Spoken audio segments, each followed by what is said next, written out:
ដងស្ទឹងសង្កែខែលិចផនទៅតឈើយាមផ្លូវនៅក្បាលស្ពានថ្ម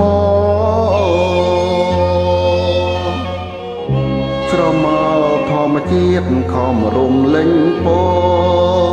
សរត់ភ្លើងចអង្រួនរីត្រីផ្ទះដំបូស្បៅនៅត្រើយខាងកើនជាភូមិកំណើតស្នាមស្នេហ៍កាំងវៃតាមផ្លូវមានគេលួងនំចំណៃឥឡូវ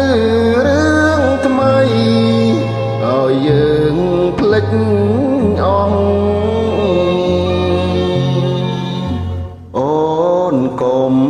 ជេរស្ទឹងបើខឹងនឹងបងទុកគ្រាន់ដើរឆ្លងនឹករឿងស្រណោះទាំងអើយហូរទៅកុំនៅក្រៀមក្រំនាំដួងចិត្តស្មង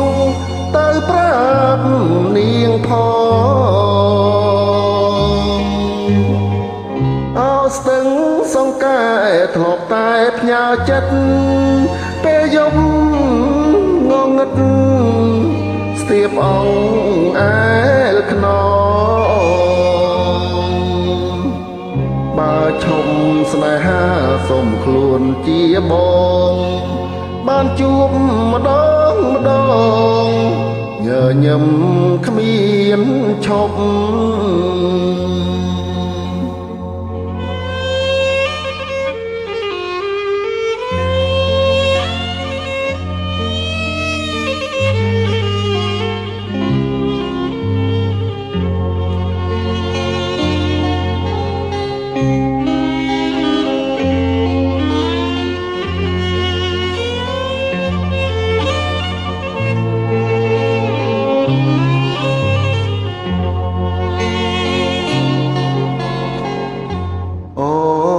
កុំ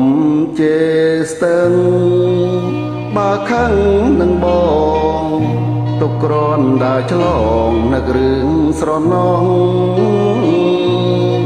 ទាំងអើយហូរទៅកុំនៅក្រៀមក្រំនាំដួងចិត្តស្មងទៅប្រាប់នាងផងអោស្ទឹងសង្កែធ្លាប់តែផ្ញើចិត្តពេលយប់ងងឹតស្ទាបអងអែលខ្នង